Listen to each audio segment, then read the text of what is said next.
guys, this is Alea Jen and welcome back to my YouTube channel. So for today's video, tuturuan ko kayo kung paano magluto ng noodles. Ayan, so madali lang yung mga noodles dito guys, and meron akong ipapakitang isang sample dito. Ito yung udong noodles. Ayan, so madali lang yung procedure niya and magvo-voice over na lang ako. Tapos yung isang ibang noodles is meron na siyang kasamang sauce. Bali, pagkakulo mo ng tubig, yung ibang noodles to, ayan. So, ito yung mahaba siya. Pagka makita nyo yung amo nyo, pinaluto kayo nito, ganito lang yung gagawin nyo. Yung mahaba na noodles, mahaba. Ganito siya kahaba. Nakalagay siya sa plastic. 2 balot yung nandun sa loob. Magpakulo ka ng tubig. Pagkakulo ng tubig, ilagay mo yung sauce niya, yung mantika, tsaka yung powder. And then, ilunod mo yung, pag kumulo na siya, ilunod mo yung noodles niya, yung pasta. And then, halo-haluin mo siya 4 minutes. Ayan, serve mo na yan sa kanila. Ganun lang yung noodles dito. And ito yung medyo mahirap na noodles na pinagawa sa akin. Ito yung udong noodles. And yung iba guys is parang pansit canton style lang na noodles. Kaya hindi problema. Ayan. And karamihan sa mga employer dito is tanghali, nagno-noodles yan sila. So ako hindi ko kaya. Nagkukupi talaga ako ng kanin sa gabi para kinabukasan ng tanghali is meron akong kanin na makain. Hindi ako nagno-noodles. Kasi 'di ba tayo, kakain tayo ng kanin pero ulam natin yung noodles. Dito, ginagawa nilang kanin yung noodles. Ayan. So ayun lang guys, and magvo-voice over na lang ako dito. So maiksi lang 'to na video. Ay, na ako, wala na akong vlog. Ayan, so thank you. Marinate the chicken with cornstarch, konti lang, toyo, and then asukal.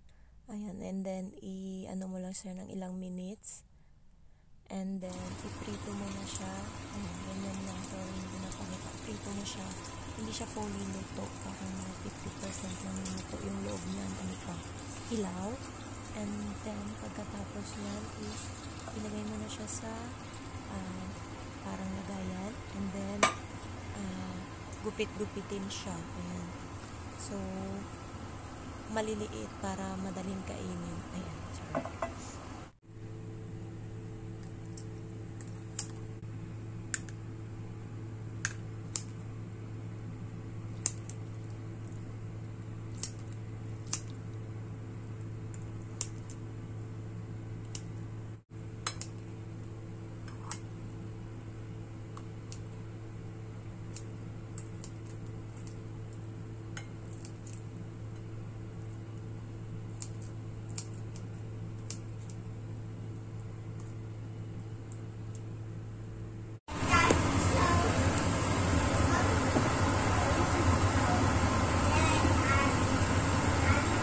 Lagay ng mantika, and then i-shoot ang sibuyas at halu-haluin lang ito hanggang sa totally na maluto na siya. Gusto kasi ng amo ko yung luto na luto. 2 minutes, sibuyas. Emma!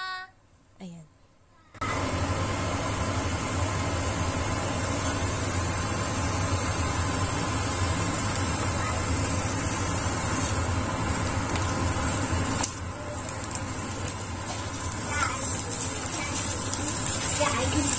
Hi. Dilma is going to eat your noodles now. Hiya. They are coming.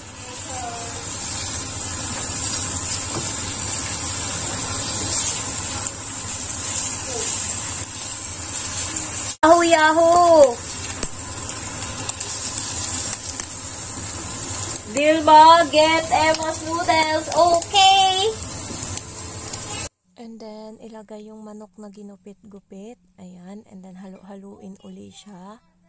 Pagkatapos niyan is, isama ko na dito sa voice over. Pagkatapos halu-haluin.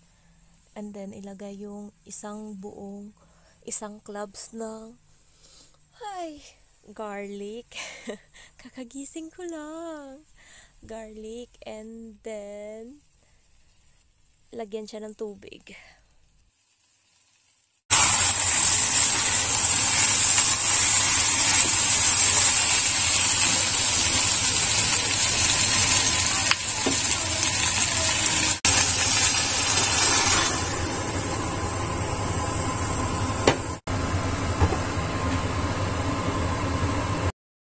nilagay ko na yung noodles. Nakalimutan kong ipakita kung paano ko siya sinute. Pero ipapakita ko sa inyo kung anong noodles yung ginamit. Pwedeng udong and pwede din yan. Ayan, depende sa amo mo kung anong noodles yung ipapaluto or ipapalagay dyan.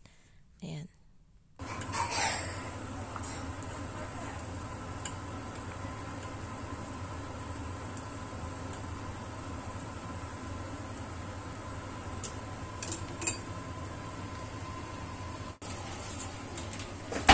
Ito yung noodles na ginamit, isang ganyan, isang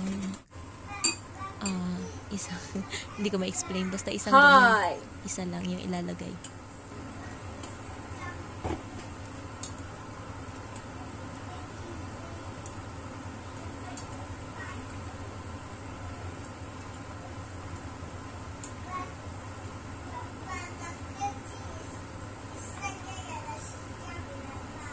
Hi, very naughty, Emma.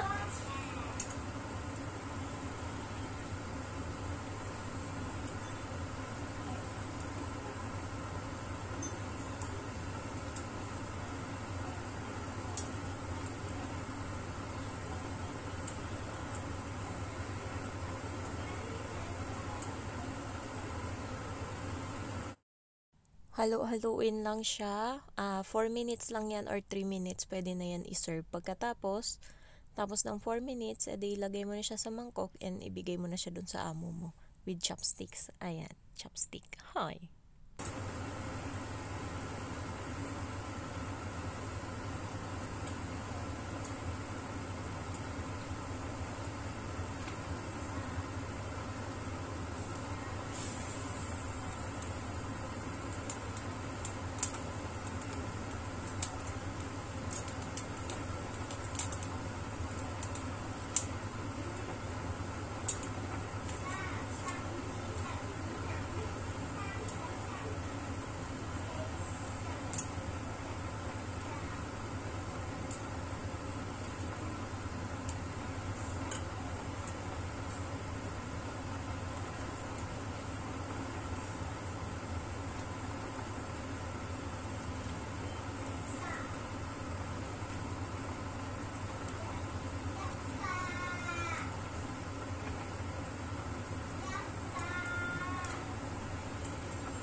Ayan na yung finished product. Nasa bowl na siya. Ayan.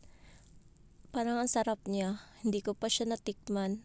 Lulutuin ko na lang to pag uwi ng Pinas. Char.